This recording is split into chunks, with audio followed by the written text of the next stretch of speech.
In this video, we're going to look at predicting products in chemical reactions. When you predict products, you want to know what you're going to make when you mix two chemicals or two substances together.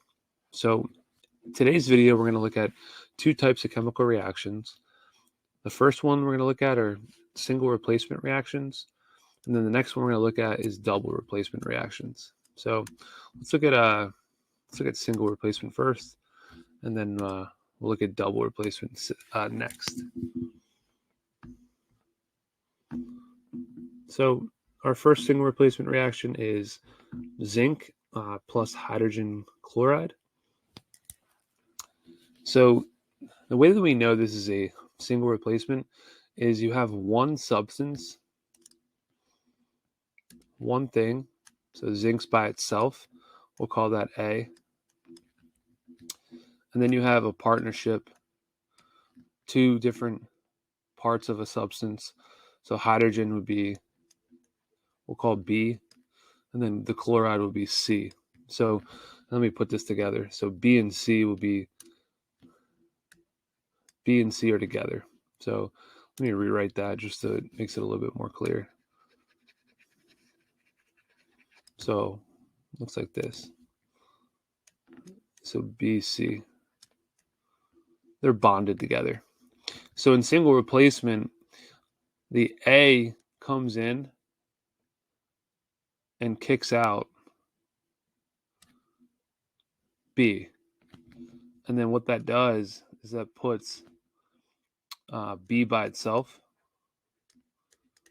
and then A and C get together. So this is a single replacement reaction. So let's look at it. So zinc, Zn, it's a pure it's one element, and zinc's a metal, so it would be in the solid state, plus hydrogen chloride, also known as hydrochloric acid, HCl. They're going to react, and so zinc's going to kick out hydrogen. So zinc's going to get with chlorine, and then hydrogen will be by itself. Now, a couple things to note. Usually hydrochloric acid is aqueous. It's usually dissolved in water. Don't mind my capital Q there. Should be a lowercase q.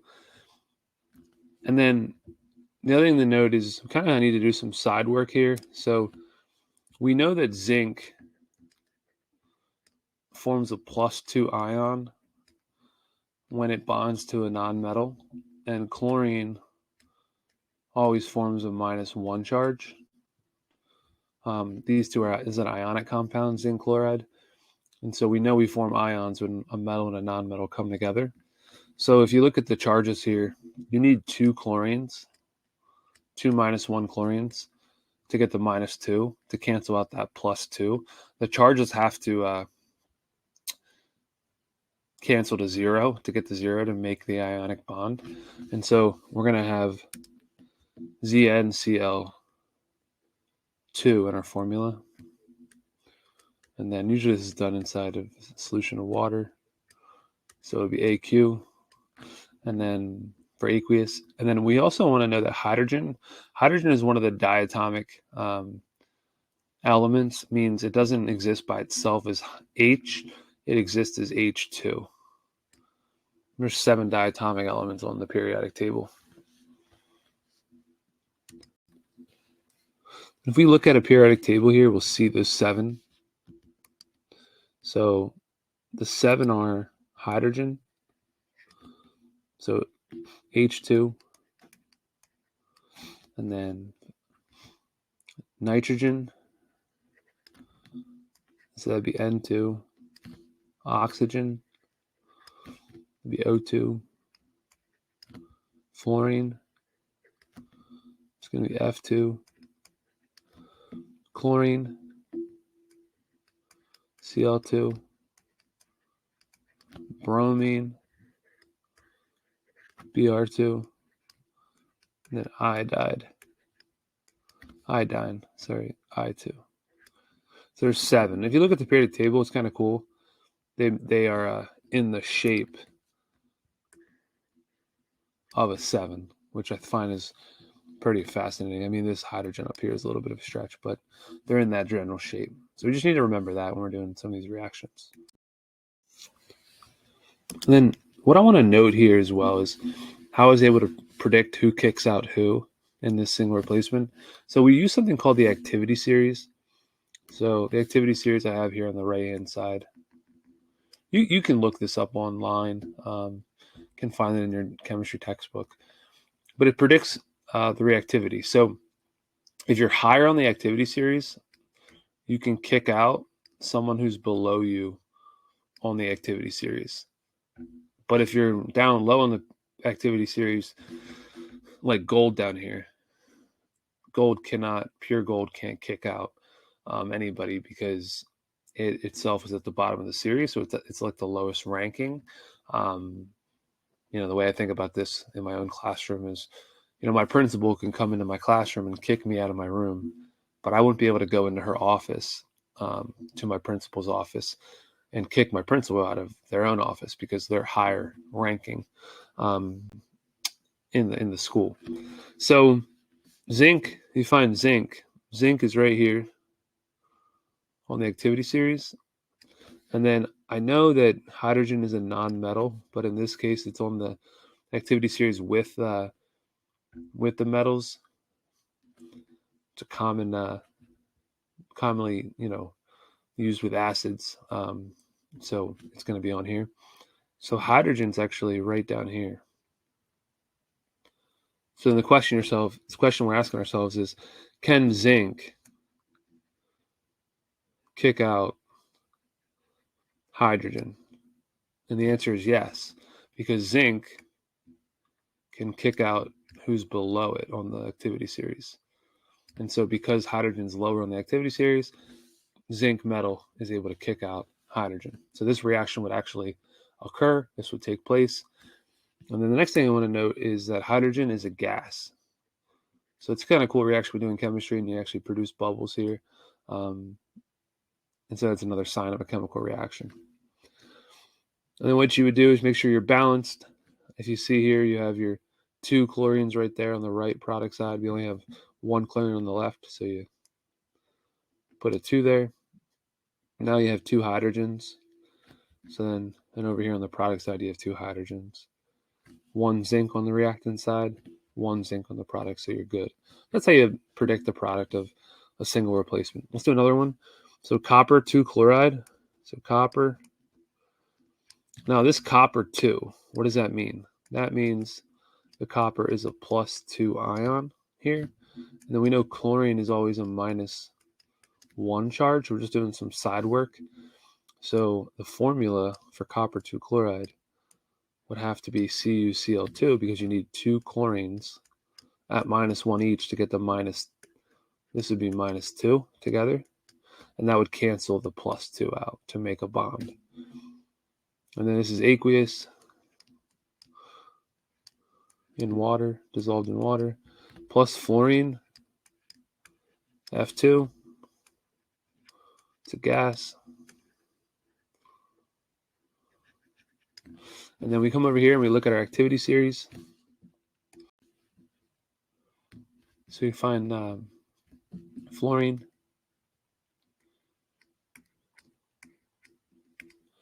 So fluorine's up here, up top. And then you have, now here's the thing. It's fluorine kicking out chlorine because fluorine's a nonmetal, so it's going to kick the nonmetal out. It wouldn't kick the metal out, which is copper. So that's something you got to take note of. So can fluorine kick out chlorine? Well, let's look at the activity series. So you see fluorine up top at the highest on the nonmetals of that series, and then chlorine is below it. So fluorine can kick out chlorine. So this is going to happen. So this reaction will occur. So then our products, if copper was with chlorine, now copper will be with fluorine. And so here to be fluorine, it'll be F2 here. because fluorine is a -1 charge as an ion, just like chlorine. They're in the same column on the periodic table. So it'd be CuF2, it'd be aqueous, and then you would put chlorine by itself as a gas. All right. So then we look to balance this. Cl2 on the left, Cl2 on the right, F2 on the right, F2 on the left, Cu. So we're already balanced here. Let's do one more. Ki. So potassium iodide plus bromine. Bromine is one of the diatomic elements. And then, so is bromine going to be able to come in and kick out iodine? Because bromine's a nonmetal, iodine's a nonmetal. So if you look on the activity series, bromine is up on the above iodine. So here's bromine, right? And then iodine is just below it. So bromine can kick out iodine because it's higher up. So then as our products here, what we'll get is bromine's going to kick out iodine. So then potassium is going to get with bromine. And then you're going to have iodine, which is diatomic, by itself. So in this reaction, we have one iodine. We have 2 on the right. So we got to put a 2 in front of this to get 2 iodines. That gives us 2 potassiums as well. And then over here, we need a 2 in front of the KBr to get 2 potassiums. That gives us 2 bromines on the product side, and then we have 2 bromines on the reactant side. So we're all set there. Okay, so that's another scenario. Let's kind of jump in here. We can do state markers another time. Let's get into the double replacement.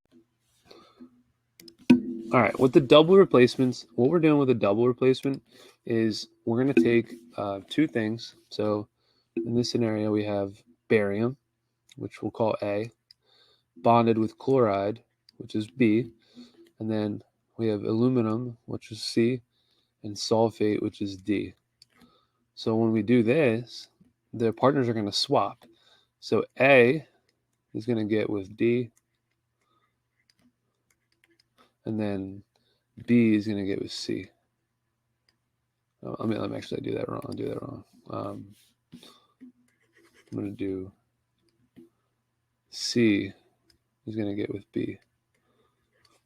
The reason why that is the case is we always write the metal first when we do these. So the metal is barium, the non-metal is chlorine, aluminum is the metal, sulfate is the non-metal. So like because A is a metal and because C is a metal, we always want to write the metal first and the non-metal second when we write ionic compounds.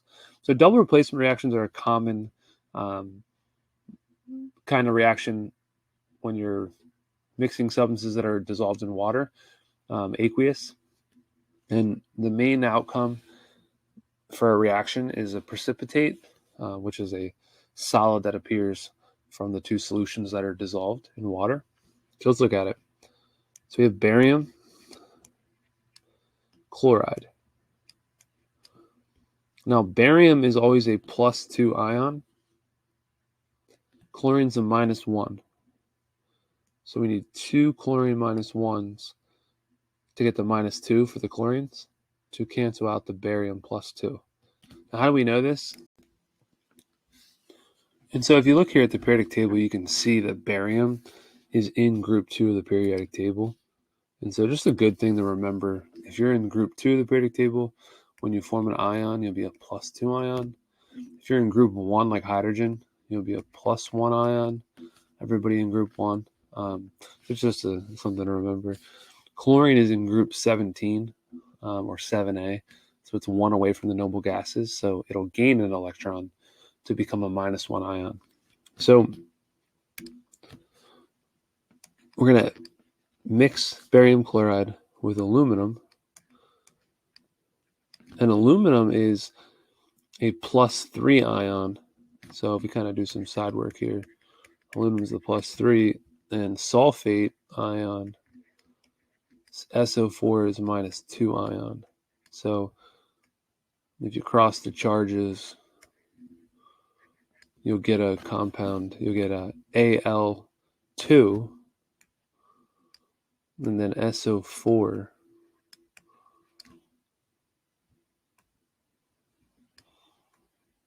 SO4 gets a 3. So it's a little bit of a trick here to get the correct formula. And how do I know aluminum's the +3?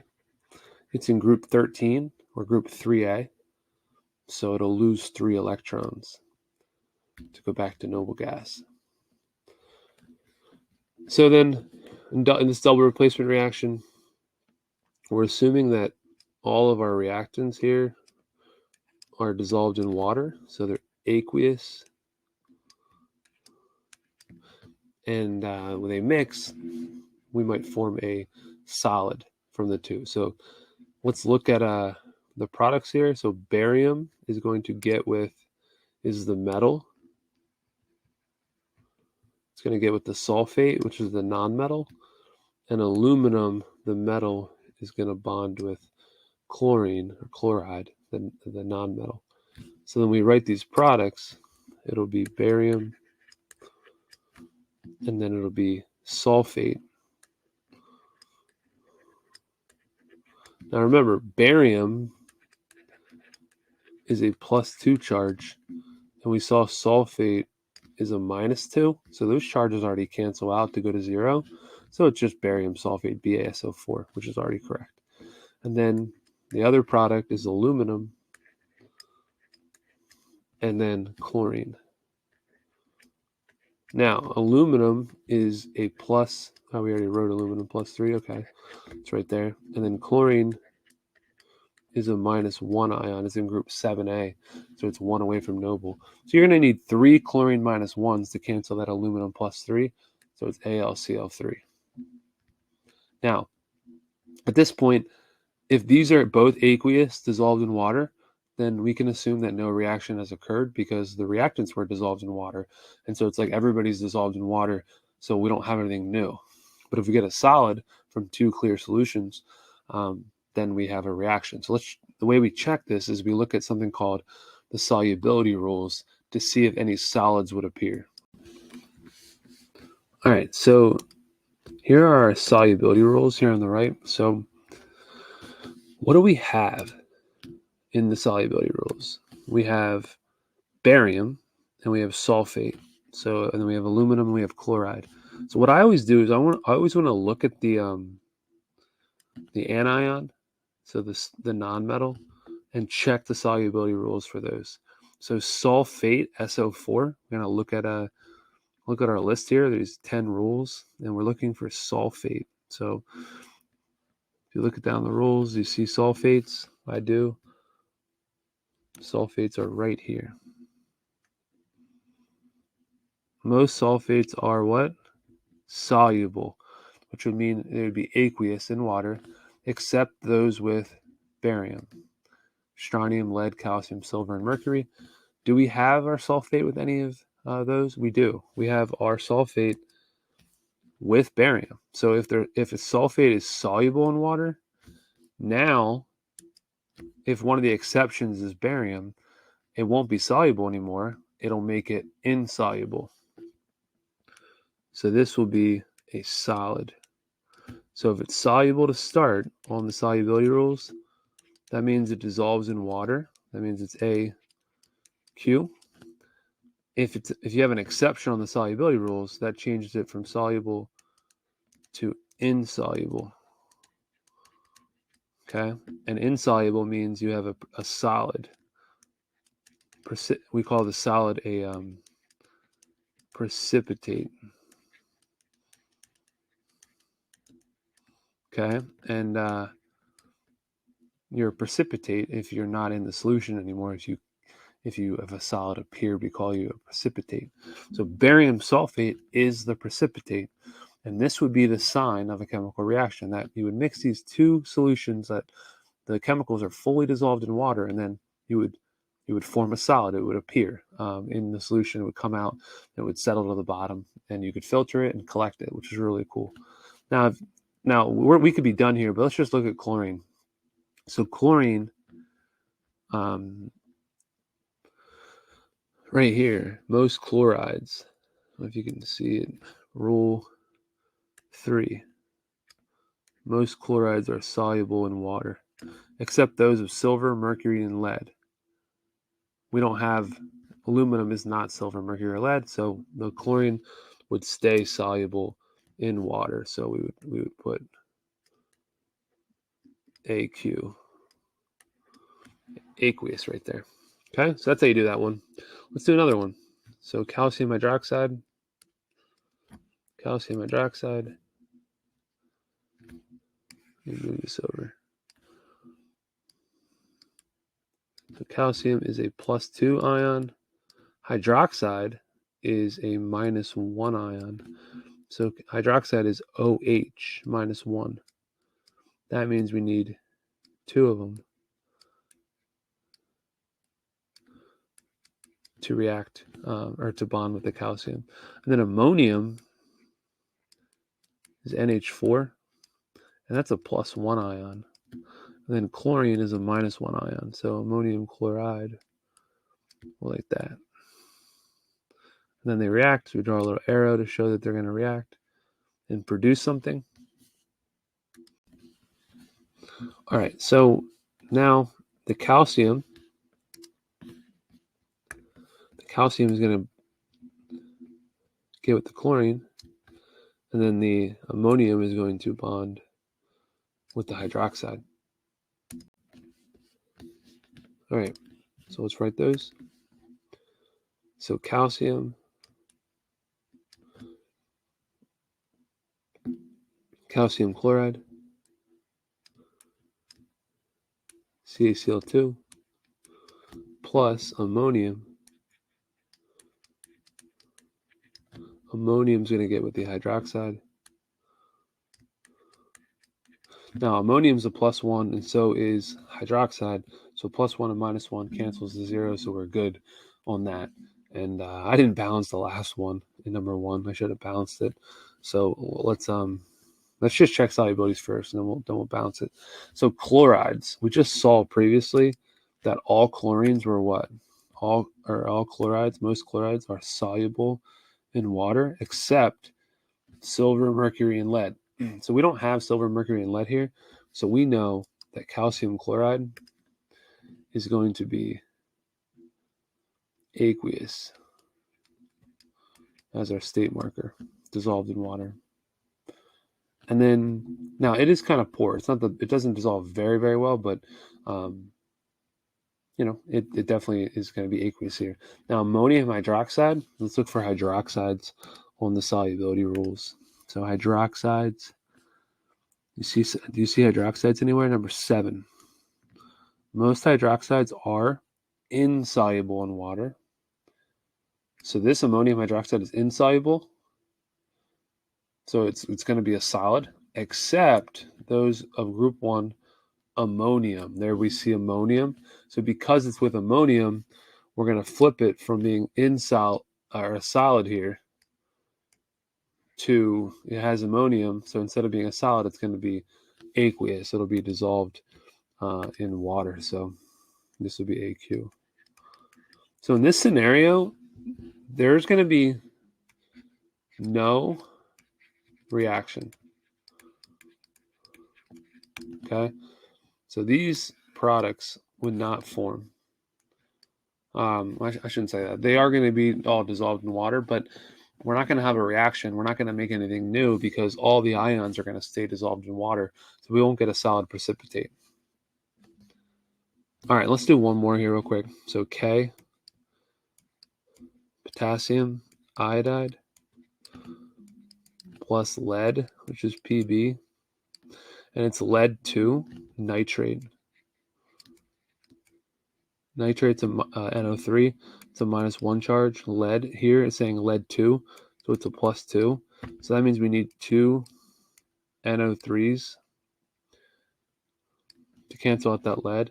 And potassium is a +1 ion, and iodine's a -1, so they already cancel out.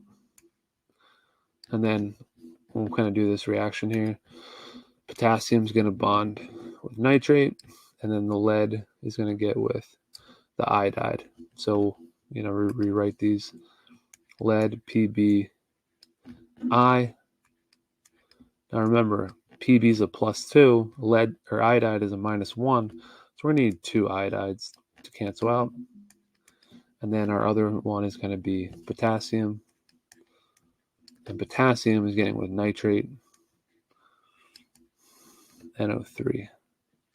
Now a common mistake here is because, see how there's NO3 2 in the reactant side right here? Common mistake is students want to put NO3 2. We just write the ion itself, and then we worry about the formula based on the charges. And then let's look at what we have here. So we have iodide. So if we go to the solubility rules, we're looking for iodides. So rule number 4, most bromides and iodides are soluble in water, except silver, lead, mercury.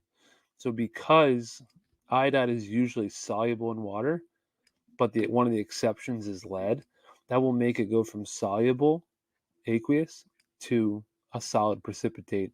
And so lead iodide is going to be a solid. So we're going to put it here. Put a solid for S. That'll be our, we'll say PPT, precipitate. That'll be the solid that appears. Now we know we have a chemical reaction, so this reaction does occur. And then let's look at nitrate just for the sake of it, although we could be finished there because we got a sign of a chemical reaction. Nitrates, let's look at nitrates. Rule number 2, all nitrates are soluble in water. So anytime you have nitrate, you know it's going to make whoever it's with soluble. So this would be an AQ. And then the last thing I didn't do in all these, I should have done when I was finished with them all, was balance them. So in number 1 here for the double replacements, I'm going to go back and balance this. So aluminum, we need to put a 2 here on the right. So that 2 aluminum now balances our 2 aluminums on the reactant side. And then 2 times 3 chlorines here now is 6 on the product side. And then we got to put a 3 over here. Let me get that out of there. Do a 3 here. So 3 times 2 chlorines is 6. And that gives us 3 bariums now.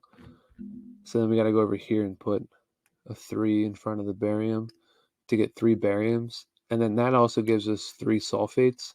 And we have 3 sulfates on the left side with that 3 right there. So our coefficients are balanced there, 3, 1, 3, 2.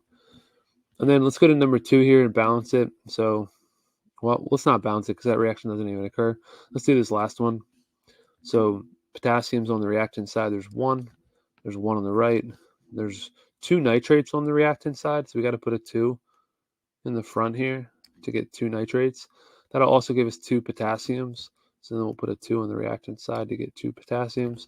That gives us 2 iodides on the reactant side. And we have 2 iodides right here.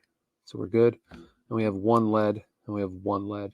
So the coefficients are 2, 1, 1, 2 for that. And we're done.